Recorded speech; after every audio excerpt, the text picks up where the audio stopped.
Excellencies, distinguished participants, ladies and gentlemen, I would like to start by thanking the President of the General Assembly, His Excellency Mr. Miroslav Lajcik, for the invitation to moderate the panel on contribution of the water decade to the implementation of water-related SDGs, addressing challenges and seizing opportunities through strengthening cooperation and partnerships. I now invite our fifth speaker, Mr. Sadhguru, a yogi, mystic, and visionary, to deliver his remarks.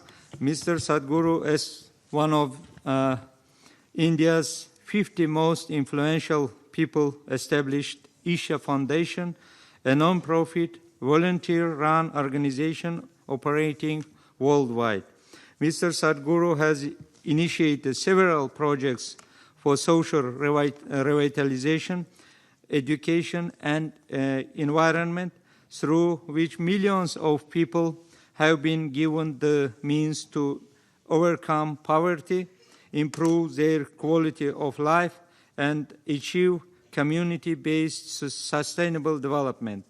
In the fall of 2017, Mr. Sadhguru initiated Rally for Rivers, a nationwide campaign aiming to implement sustainable and long-term policy changes to revitalize India's severely depleted rivers, which found great support among India's leadership and the people. You have the floor, Mr. Sadhguru, please. Good afternoon, everybody. The first and foremost is to make everybody on this planet to understand that water is not a commodity, it's the life-making material. The stuff we are made of. Over 2/3 of the planet is water, 2/3 of our body is water. But where is the water gone? Actually, water is not gone anywhere. Whatever water we had on this planet 1,000,000 years ago, we still have the same amount, it's not gone out of the atmospheric space. But it's just not where we need it. We are not able to service the people with the needed water. And what are the reasons? Why is it happening to us like this? I would limit myself to the situation in India. And in many ways, this situation is relevant to all tropical regions of this planet. India has been always referred to as land of 7 rivers, but we have over 700 rivers. It's a very richly veined land in terms of rivers. But in the last 50 years, the depletion of rivers on an average has been nearly 60% of depletion of water has happened in the rivers. Why is this so? What are the causes? There are many things to do, but fundamentally we must understand there are 2 types of rivers: glacier-fed rivers and forest-fed rivers. In India, only 4% of the river water is glacier-fed, rest, fortunately, is forest-fed. In the rest of the world, 72% of the rivers are forest-fed. So that is also a fortune. Why I'm saying it's fortunate is because we can put back the forest, we can put back the vegetation, but we cannot just bring down snow whenever we feel like it. It's important that we need to understand, like a country like India, we have an average of 45 to 50 days of rain or precipitation.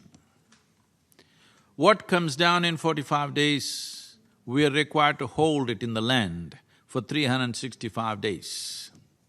If this has to happen, it doesn't matter who says what and 1,000 different opinions, but fundamentally you can hold the water in the land only if the soil has the necessary organic content and there is vegetation.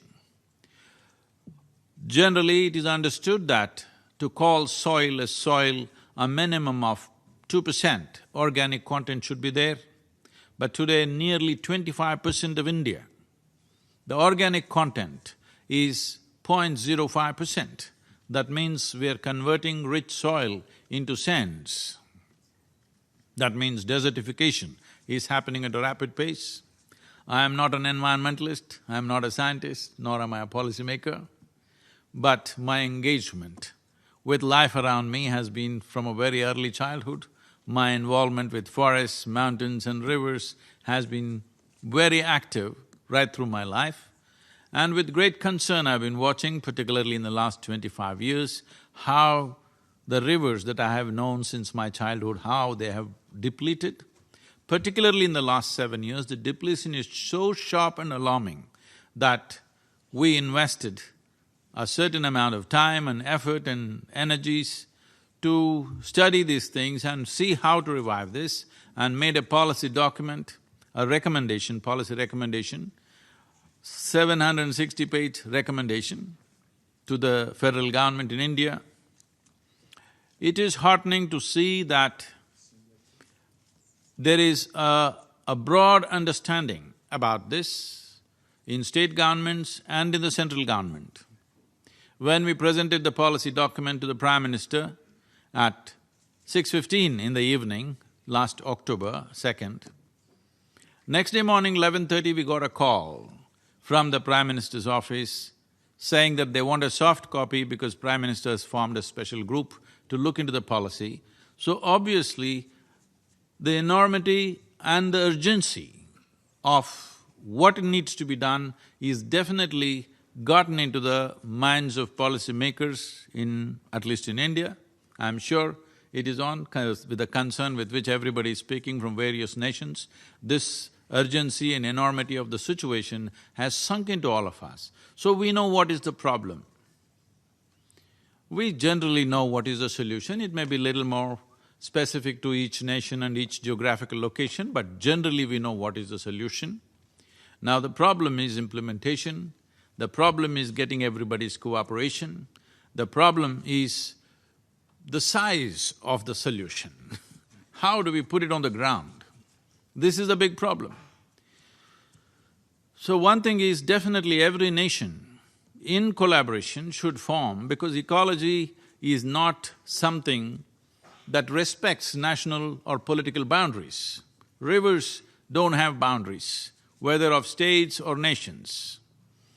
So to be able to form an international policy, maybe region-wise, tropical region and subtropical regions and temperate climates like this we could make, but a comprehensive policy that everybody will agree to and start implementing, because a time has come that in the next… It's really a fantastic day today, that we are talking about a decade of action, not decade of talking, a decade of action, which is a very good terminology and very good intention.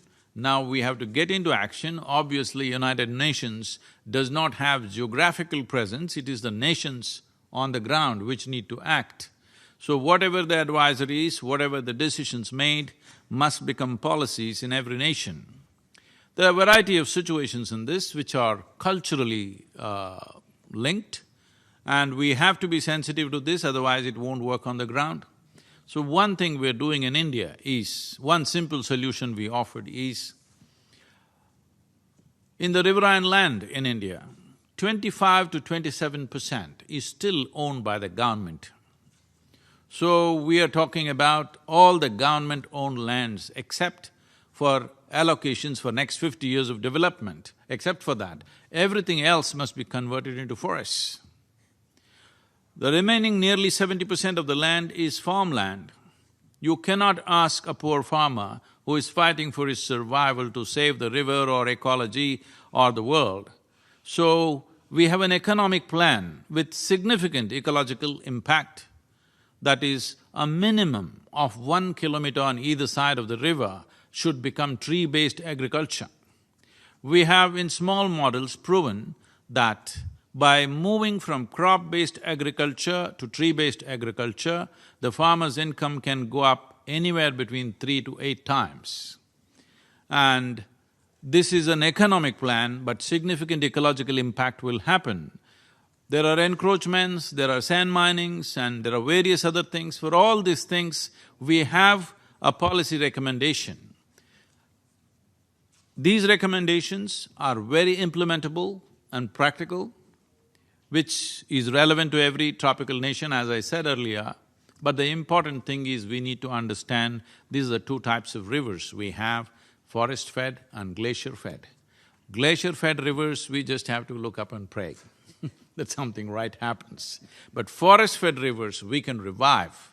Fortunately, it's more than 70% of the world's rivers, and over 90% of Indian rivers are forest-fed. So, getting them back is not such a big challenge if there is a committed approach to this. Maybe we will not be able to put back forests, but we can definitely put back tree cover in the form of tree-based agriculture. For example, India is right now importing nearly $7 billion worth of timber. So we are trying to get a policy across that there was a colonial policy that if you cut a tree on your land, you can't transport it, you need permission to do it. We are trying to take away these old rules so that people will be encouraged to plant forest trees on their land because it'll be an economic proposition. Without making ecology, without marrying ecology and economy, there is really no solution, because if there is no economic benefit, getting the masses involved is not going to happen. A dynamic policy is needed, but very important thing is a mass involvement of people. Without people's participation, this is not going to happen, and people's participation will not come unless there is economic benefit attached to it. So talking about saving the world, we can give any number of lectures, it won't work. The reason why India responded the way it responded to Rally for Rivers, because it was an economic plan. 162 million people participated in a one-month-long rally across the country. Probably this is the largest ever for any ecological movement, because ecology means it is a concern of a handful of people who are worried about the future, we are worried about the present, that is the attitude. If you want to describe these two dimensions, people understand economy as today's issue, ecology as next generation's issue. No, ecology is this generation's issue.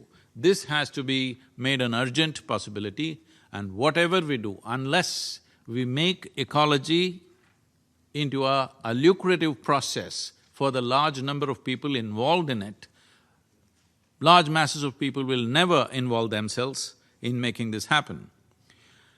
When we look at the water depletion that's happened, we live in southern India, and the kind of depletion happened, today it's in news that Bengaluru city, which is known as Bangalore in the rest of the world, when I was a child, there were over 1,020 ponds and lakes in Bangalore city and 3 perennial rivers. I'm talking about perennial water bodies. Today, there is no trace of these rivers, we don't even know where they are anymore. Everything is built upon. And only 82 lakes and ponds existing. Out of this, 44 of them are just sewage water. Only about 36 to 37 perennial water bodies have actual water, rest is all sewage. This has happened in 40 years' time. This is what we are doing. This is the pressure of population. Human footprint has become so broad that there is no room for anything else to happen on this planet. We have to understand when we say life, we are not talking about just us, but every other life, because if insects, worms, birds, animals and trees disappear, this planet cannot exist, there'll be no life on this planet. But if you and me disappear, the planet will flourish wonderfully well. So we need to understand that in the scale of significance, their significance on this planet is far more than us, though we may be a dominant force right now. We are a recent happening. We may also have a very near ending if we don't handle ourselves right. This is not that planet is in peril. Planet is not in peril. It is only human life. which is in peril. Planet will recover. If we disappear, if all of us go to sleep for 25 years, everything will be back and everything will be wonderful. So we are also wonderful, but we're just little too many. We need to understand this. In 2000, at the beginning of 20th century, we were just 1.4 billion people. Today we are 7.3 billion people. In 2050, United Nations is projecting we could be 9.6 billion people. Why are we making predictions like astrologers? Why don't we have a plan by 2050 what population we want to have? Because this planet can only sustain that many. But we don't have a plan, we are going on making predictions. It's time a decade of action must seriously consider population, because that is the big elephant in the room. We don't have an ecological crisis, we have a population crisis. We're just too many people. If we don't plan for a sensible population in the future, if we do not consciously bring it to some kind of solution, nature will do it in a very cruel way. That's all you're seeing. What you're seeing as water crisis is nature's way of controlling our population, and this could become very severe. And from what I see, India and some of the African nations will take the first beating on the way. They will get the first beating. In fact, the most severe impact will be on India and African nations.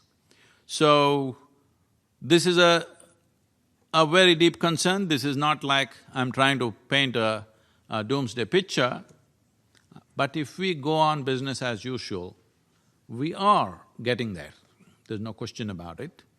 And as we have seen in India, many villages are completely empty now. People have moved away from the village because there's no water anywhere. Whole villages are gone. So this essentially means as water crisis progresses, more and more people will try to migrate to the city. If too many people migrate to the city where there is necessary infrastructure is missing, we are looking at a very severe civil strife. We really fear what kind of civil strife can happen in the next 20 to 25 years in a country like India unless we take corrective action today. And I'm glad today we are starting a decade of action. As I said, fortunately our rivers and water bodies are largely forest-fed. That means we can put back the vegetation and revive these water bodies quite effortlessly. We have seen and demonstrated this happening, but now we are looking at large-scale demonstrations in some of the states in collaboration with the state governments. Many states are going into a huge plantation drives like never thought of before. They're talking about tens of millions of trees being put on the riverbanks and in the catchment areas. This is the only way you can take care of forest-fed rivers. Ice-fed rivers, glacier-fed rivers are a different matter. That is not going to change just like that. That has to go through a whole lot of process. Above all, today I would like to appeal to every one of you. As I said, if not an entire globe, at least region-wise, cooperation and common policies are a must for the future well-being of generations to come. Thank you very much.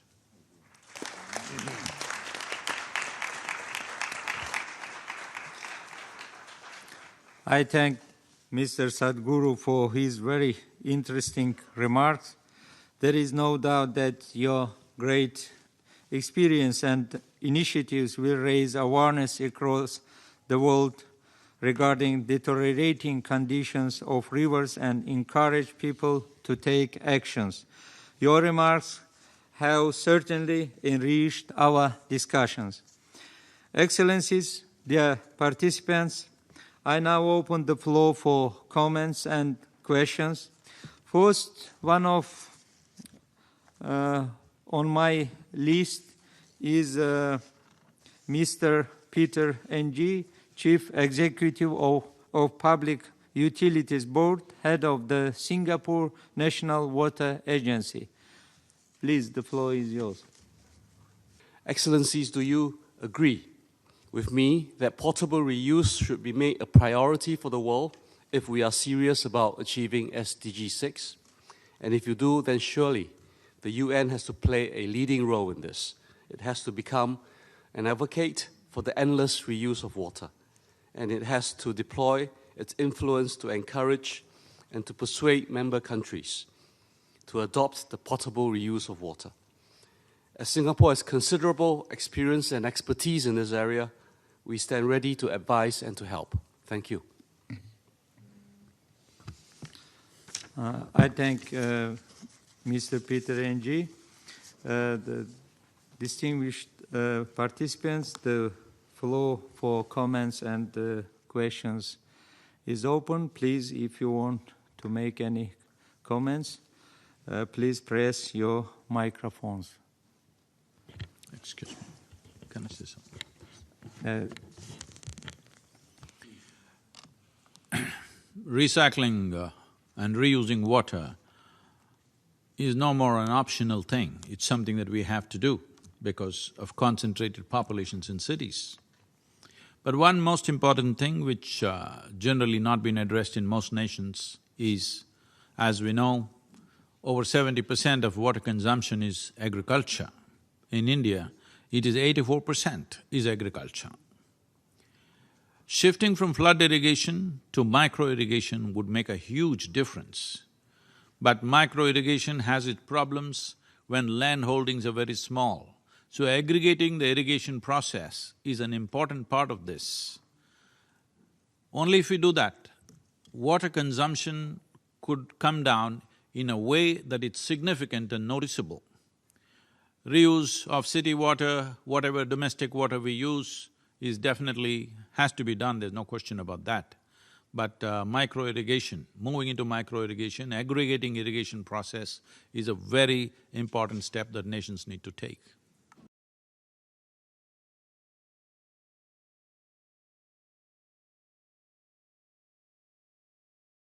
Mr. Sadhguru, please, the floor is yours. It's truly commendable that we've heard that the Prime Minister of Singapore consumes recycled water to make the point how safe it is. That's wonderful. But that level of purification, there are economic issues for countries like India and many other nations. So what we are looking at is our daily sewage volume in the top 200 cities and towns in India amounts to 36 billion liters per day. This can easily irrigate anywhere between 3 to 9 million hectares of land with micro-irrigation. And we've always found when we bring micro-irrigation, naturally women get into the act because micro-irrigation needs a certain level of patience and generally we find men want to rip it off because it doesn't work. It's the women who have the patience to go to every point and fix it. So naturally their role in agriculture and food production would be greatly enhanced if we move into micro-irrigation and we can bring down the water consumption in agricultural sector by at least 40%. This we have demonstrated in many places, at least by 40%. And that would be the level of recycling we need. We don't have to necessarily recycle it to a point for human consumption, but for agriculture it's much easier to do it and economically it's more relevant to us.